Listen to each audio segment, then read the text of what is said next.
berdoa. Tuhan Yesus Kristus, Bapa kami yang dalam surga, pagi ini Tuhan kami mengadakan Zoom. Kiranya Tuhan Kau siapkan hati dan pikiran kami untuk menerima firman-Mu. Terima kasih Tuhan, urapi kami semua, urapi.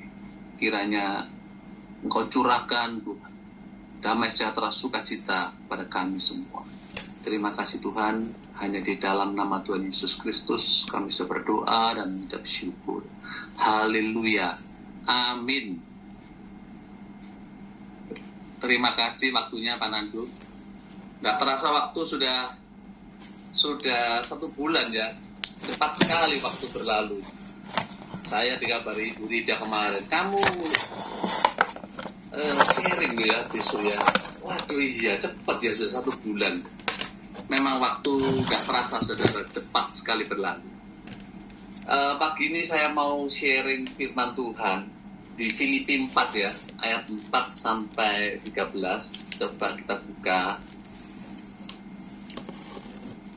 Di sini Filipi 4 ayat 4 ya, saya bacakan. Bersukacitalah senantiasa di dalam Tuhan. Sekali lagi ku katakan bersukacitalah. Di sini Tuhan sudah mengatakan kita itu harus bersukacita, saudara-saudara. Senantiasa loh, bersukacita. Kita harus bersukacita. Tetapi kadang-kadang kita di dalam hidup ini gimana ya? Kita ini banyak problem. Disuruh sukacita gimana? Contohnya ada kita, badan kita lagi sakit. Disuruh bersukacita gimana? Tuhan, ini badanku ini sakit, gitu. Seperti contohnya dari Bu Rida kemarin itu, badannya sakit semua, kakinya sakit, betisnya sakit. Terus saya bilang, kamu bersukacita aja dalam Tuhan. Dia jawab, gimana caranya bersukacita? Aku ini kakinya mau kram sakit, badanku mau gerak nggak enak sakit. Wah iya benar juga ya. Kita yang ngomong gampang ya, yang jalani ini loh yang susah. Tapi saya bilang, firman Tuhan mengatakan begitu, bersukacitalah senantiasa, bersukacitalah. Jadi ya kita harus bisa mengubah mindset kita. Meskipun kita badan sakit, mungkin kita banyak persoalan, banyak di dalam hidup ini kan banyak tantangan ya. Tapi Tuhan sudah menyuruh kita bersukacita. Seperti tadi saya melihat Pak Nandu menyanyikan lagu bersukacita, lah itu membuat dampak aura kita itu ikut bersukacita. Makanya itu kita perlu memuji Tuhan, saudara-saudara, memuji Tuhan. Dan saya tadi juga melihat Bu Yunita juga bersukacita, nyanyinya goyang-goyang gitu kan. saya ikut apa? Auranya itu nyampe kepada saya, hebat juga. Lah disitulah kita itu bisa memberikan aura. Bu Esti juga menyanyi bersukacita. Itu auranya nyampe Bu Esti kepada saya. Jadi itu saya sharingkan. Nah, inilah pentingnya kita ini mempunyai aura. Aura yang kita bawa itu membawa dampak kepada sekeliling kita, lingkungan kita. Ini contoh yang kecil saja seperti itu. Nah, di dalam menghadapi hidup ini banyak sekali urusan, banyak sekali tantangan. Nanti urusan kerjaan lah, nanti urusan anak lah, nanti urusan istri, urusan sakit lah, nanti urusan banyak sekali. Tapi sini sudah dikatakan bersukacita. Kemudian ayat yang kelima, hendaklah kebaikan hatimu diketahui semua orang. Tuhan sudah dekat. Jadi kita itu harus baik, hatinya itu harus baik. Nah, patokannya baik itu ya lakukanlah yang terbaik yang kamu bisa. Karena kita punya kemampuan berbeda, tapi kita harus selalu berbuat baik. Selalu berbuat baik aja dalam kehidupan ini. Sebab kalau kita berbuat baik, pasti hasilnya baik. Kalau kita berbuat yang kurang baik, otomatis orang yang di sekeliling kita juga merasa kurang enak, kurang nyaman. Jadi kita harus selalu berbuat baik, berpikiran baik, berkata-kata baik, melakukan yang baik. hati dan pikiran ini harus selalu positif. Aura, jadi kita itu bisa memancarkan aura kebaikan. Ini yang Tuhan ajarkan kepada kita sebagai anak-anak Tuhan. Kita itu harus menjadi anak-anak Tuhan yang kuat, yang baik, yang memberikan aura positif. Meskipun kita sendiri itu banyak masalah, tetapi tetap kita harus menampilkan kebaikan, terus kebaikan. Kita dijahatin orang, ya sudah, yang jahat biarlah yang jahat. Tapi kita tetap harus baik, kita harus memaafkan. Itu Tuhan sudah nyuruh kita itu berbuat baik. Karena apa? Kalau kamu berbuat baik, pasti kamu memberikan terang kepada sekeliling kamu. Kamu adalah terang dunia. Kita menjadi anak-anak terang. Meskipun sekeliling kita, meskipun sebentar ya.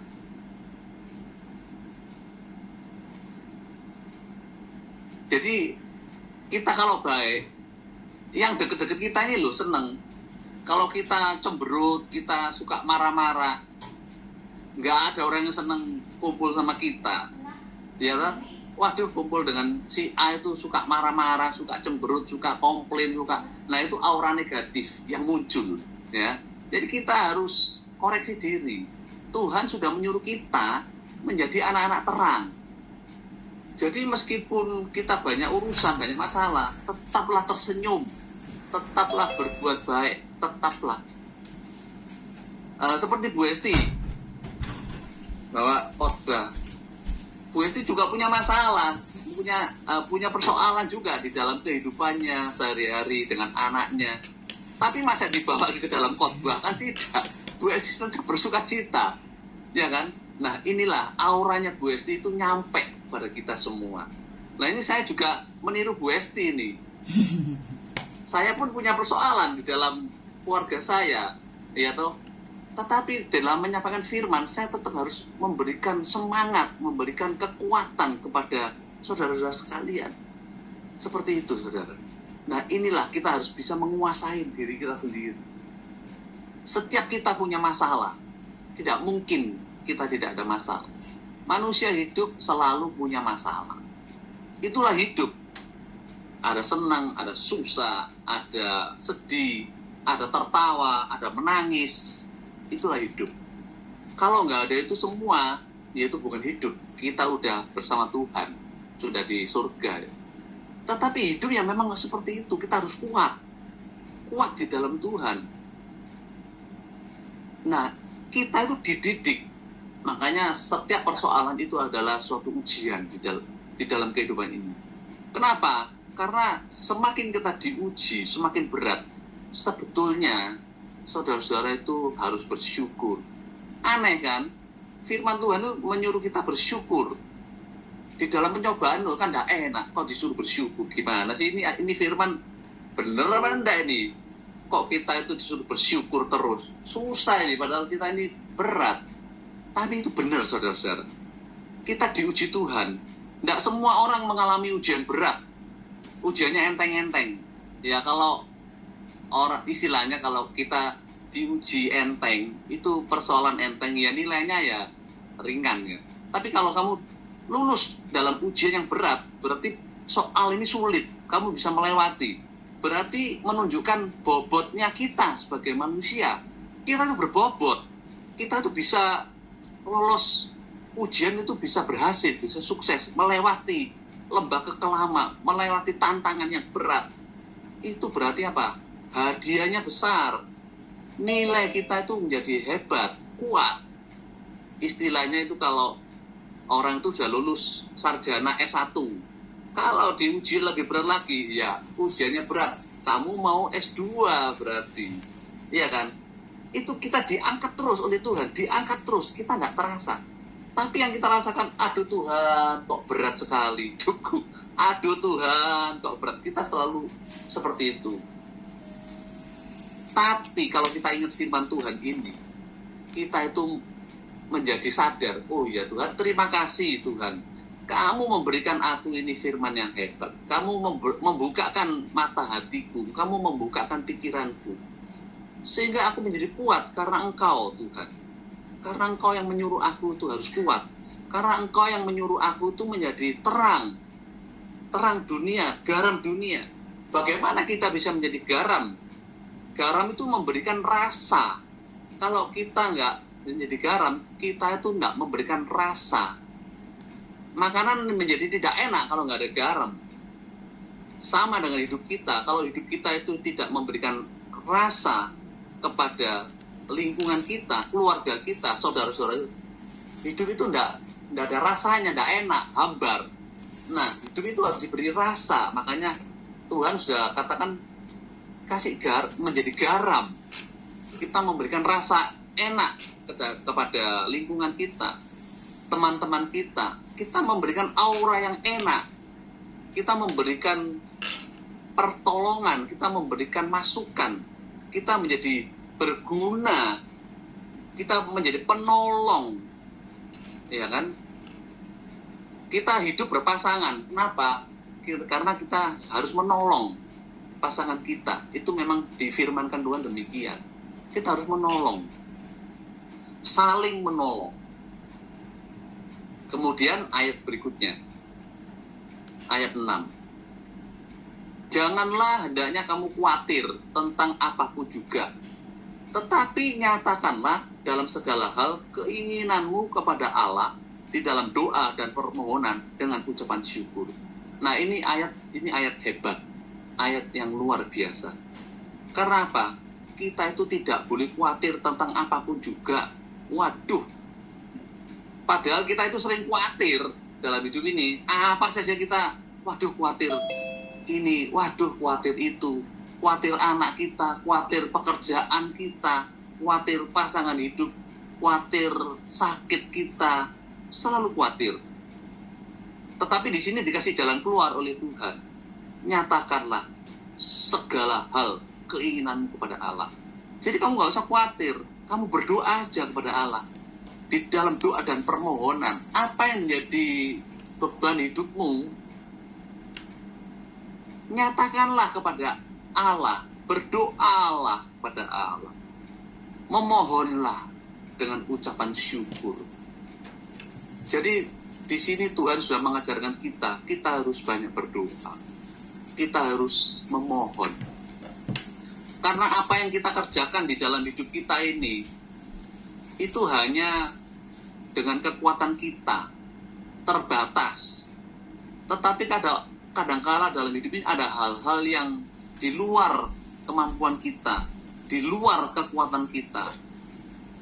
Bagaimana caranya? Ya, kita harus berdoa pada Tuhan, memohon pada Tuhan. Karena Dia itu bisa memberikan kekuatan lebih kepada kita untuk mendapatkan kekuatan untuk keluar dari masalah itu. Jadi kalau saudara mempunyai persoalan yang berat, jangan takut, jangan khawatir. Sebab apa? Kalau saudara kekhawatiran terus-menerus, itu tidak baik. Itu adalah yang namanya anxiety attack. Jadi ada suatu serangan kekhawatiran yang berlebihan. Ini menjadikan suatu gangguan kejiwaan. Ini ada satu kawan saya juga. Dia itu kekhawatiran terus-menerus. Akhirnya dia mengalami anxiety attack. Dia ke dokter psikologi, ke dokter kejiwaan, karena kekhawatiran yang berkelebihan. Dokternya bilang, tubuh kamu itu sehat, baik-baik, tapi kenapa kok kamu bisa sakit? Karena ya itu tadi, kekhawatiranmu itu berlebih-lebihan. Khawatir anaknya begini, khawatir cucunya begini, khawatir dunia kiamat loh. Banyak yang dipikirkan yang enggak gitu loh, saudara. Jadi overload, pemikirannya tuh terlalu berlebihan, kekhawatirannya offside ya, melebihi batas. Ini menjadi suatu penyakit kejiwaan akhirnya. Oleh dokter dikasih obat tidur, ya, dikasih obat supaya nggak kekhawatiran. Ternyata obat tidur itu pun bisa mempunyai efek samping. efek sampingnya itu apa? Ya kalau nggak minum obat, ketergantungan pada obat. Nah ini nggak baik, saudara-saudara, nggak sehat. Sebenarnya kekhawatiran itu diciptakan oleh dirinya sendiri. Dia kekhawatiran ini orang Kristen juga, gitu loh.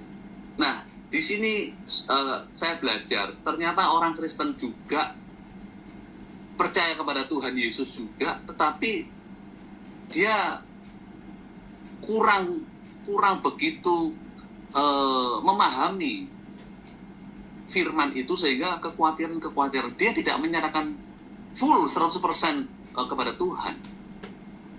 Jadi dia berpikir sendiri, akhirnya dipikir-pikir sendiri, jadi pikirannya menjadi negatif. Kalau orang pikiran negatif terus-menerus, itu dia akan berputar-putar di dalam otaknya dia sendiri. Terus dia mikir kekhawatiran, akhirnya mempengaruhi kejiwaan. Jadi itulah saudara, hati-hati dengan pikiran kita sendiri. Kita kalau nggak bisa menguasai, mengontrol, itu efeknya bisa sakit, jiwanya sakit, sampai ke dokter segala macam. Jadi itu saudara, jadi hati-hati. Kita harus menguasai diri, menguasai hati, menguasai pikiran, menguasai firman Tuhan. Kita harus bisa memberikan penghiburan kepada diri kita dengan doa dan permohonan. Terus saya lanjut ayat yang nomor 7. Damai sejahtera Allah yang melampaui segala akal akan memelihara hati dan pikiranmu di dalam Kristus Yesus. Nah, ini kan benar kan? Allah atau Tuhan kita itu memberikan damai sejahtera yang melampaui segala akal. Jadi kita itu jangan mengandalkan akal pikiran kita saja, tetapi kalau sudah overload, melampaui kekuatan kita, tidak ada jalan lain, kita harus berdoa kepada Tuhan. Kita harus memohon kepada Tuhan pertolongan daripada Tuhan, supaya Tuhan memberikan kekuatan lebih kepada kita yang melampaui akal kita. Loh, kadang-kadang akal kita ini, kita merasa sudah pintar sendiri, saudara. Kita mesti merasa diri kita ini pintar. Nah, mungkin kita merasa diri kita bodoh. Semua orang merasa dirinya pintar. Ya, kita memang pintar. Tapi kalau sudah mentok, melebihi batas, kita kelihatan bodoh, saudara. Benar itu. Kalau kamu mikir-mikir sendiri, sudah mentok, sudah nggak bisa mikir, saudara. Kalau sudah nggak bisa mikir, baru kita bisa merasa kita ini sudah mentok, nggak kuat untuk mikir sendiri. Yaitu kita sudah mulai kelihatan bodoh. Ya, karena yaitu kita ini terbatas, saudara. Pikiran kita ini terbatas, nggak kuat. Ada batasnya. Nah, itulah Tuhan menciptakan keterbatasan kita supaya kita nggak sombong. Jangan merasa sombong. Kamu merasa pintar. Sebenarnya kalau sudah merasa paling pintar, itu sebenarnya dia itu sudah mulai bodoh. Mulai bodoh karena sudah merasa paling pintar, itu dia sudah sombong. Kalau dia sudah sombong, itu sebenarnya dia mulai masuk ke dalam kebodohan. Karena dia tidak melihat sesuatu yang jauh lebih besar dari dirinya sendiri. Karena banyak hal-hal yang kita nggak nyampe, pikiran kita nggak nyampe.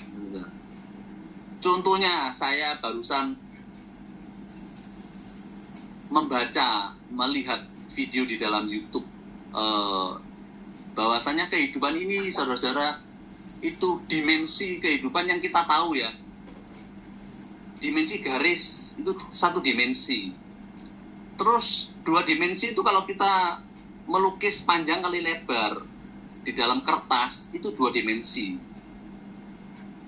Kalau kita sudah meningkat ke dalam dimensi berikutnya, dimensi ketiga adalah dimensi ruang. Kita ada panjang, ada lebar, ada tinggi. Kita bisa melihat ruang. Ya kan, itu dimensi 3 yang kita lihat. Ini dimensi ruang. Itu dimensi 3. Terus ada dimensi keempat, adalah dimensi waktu. Kemarin, hari ini, ke depan. Itu adalah dimensi keempat, saudara-saudara. Dimensi waktu. Nah, dimensi waktu ini, dimensi yang keempat ini kita belum menguasain. Karena apa? Kita tidak bisa kembali ke masa lampau. Dan kita tidak bisa berada di masa depan. Kita masih belum menguasai dimensi keempat. Ini dimensi keempat, saudara-saudara. Nah, nanti kalau kita sudah menguasai dimensi keempat, itu kita bisa masuk ke dunia masa lalu, bisa masuk ke dunia masa depan.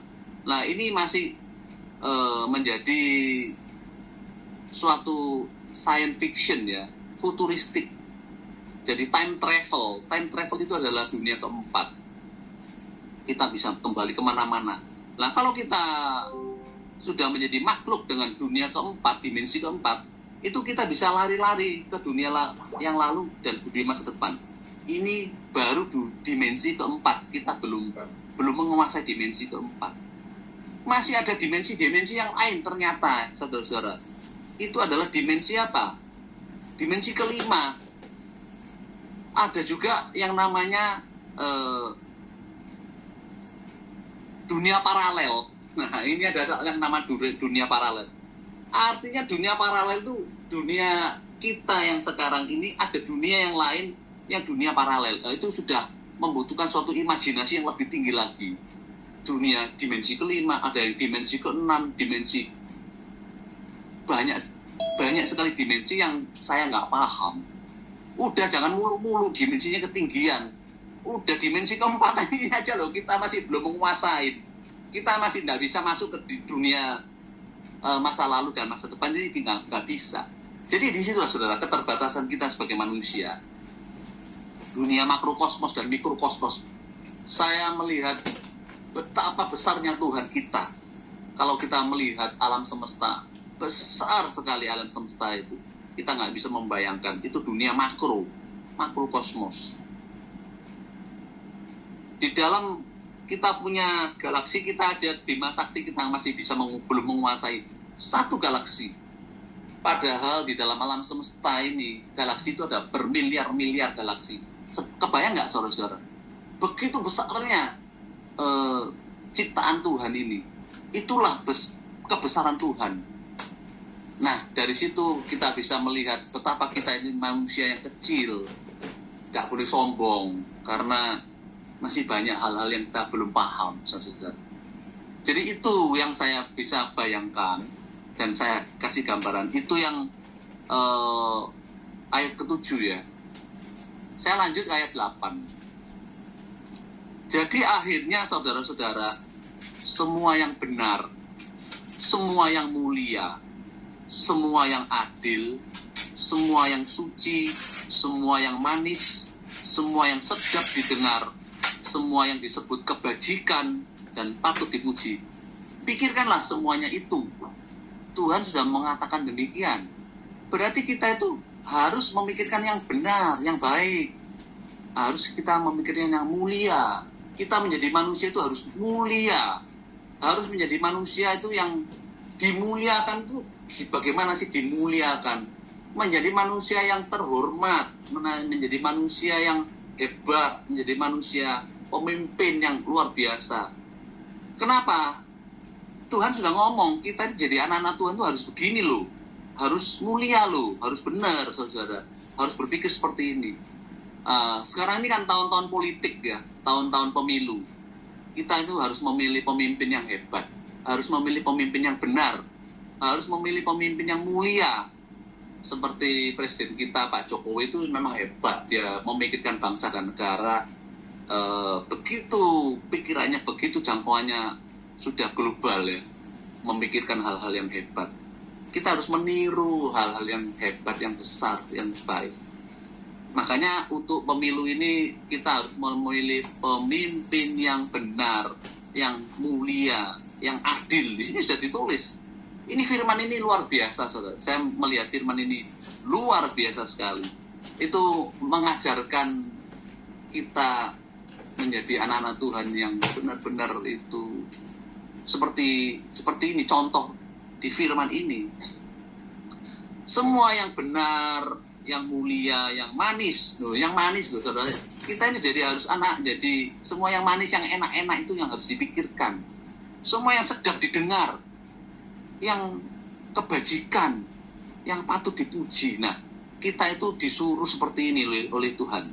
Pikirkanlah semuanya itu. Jadi kita harus memikirkan hal-hal yang seperti ini, yang baik. Karena apa? Kalau kita memikirkan yang baik-baik, yang hebat-hebat, yang mulia-mulia, yang suci-suci ini, maka kita itu akan menuju ke titik itu. Kita berjalan on the right track. Itu saya sering ngomong. On the right track. Itu jalan yang ke arah situ yang kita harus menuju. Jangan kemana-mana. On the right track ini yang kita harus tuju. Jadi pikiran kita itu harus pikiran yang benar.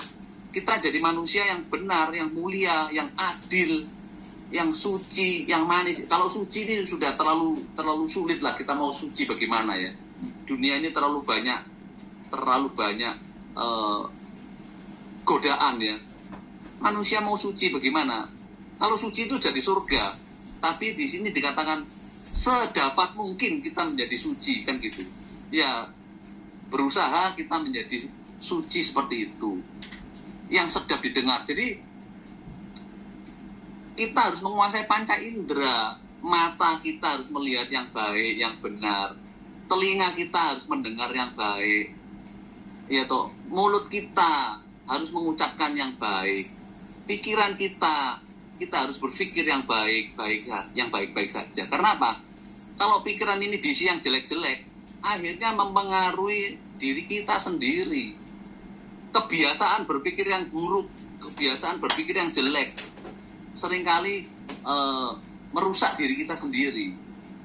Berkata-kata harus baik, harus lembut, tidak boleh kasar, tidak boleh. Seperti belajar, saudara.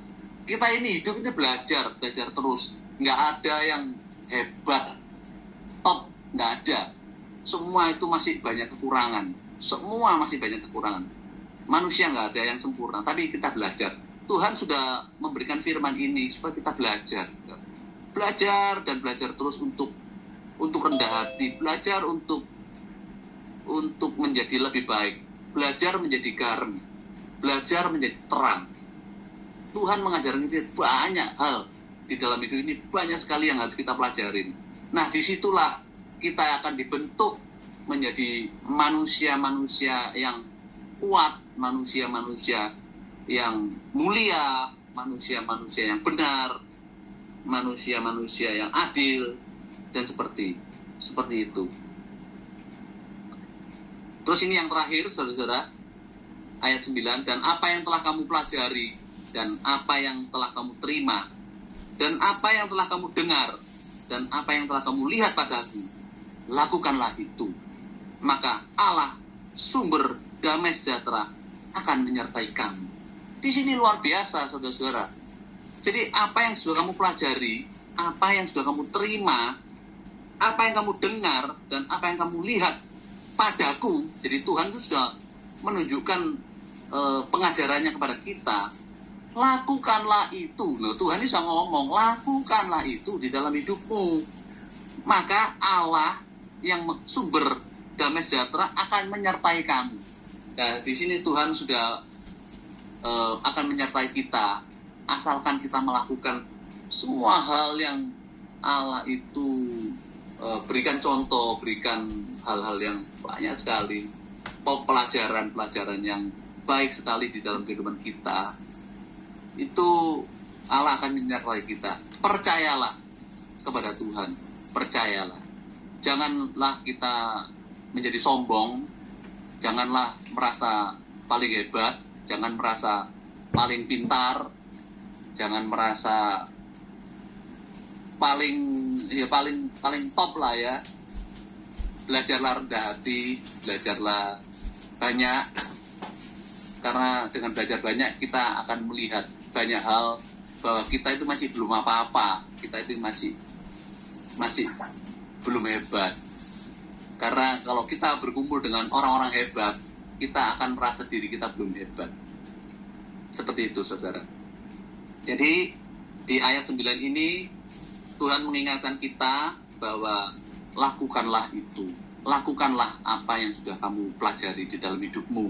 Belajarlah banyak, kita itu menjadi anak-anak Tuhan yang kuat, menjadi anak-anak Tuhan yang bersukacita senantiasa, menjadi garam, menjadi terang dunia. Itulah yang Tuhan inginkan di dalam kehidupan kita, supaya kita itu bisa memberikan dampak yang baik kepada keluarga kita, lingkungan kita, teman-teman kita, saudara-saudara kita.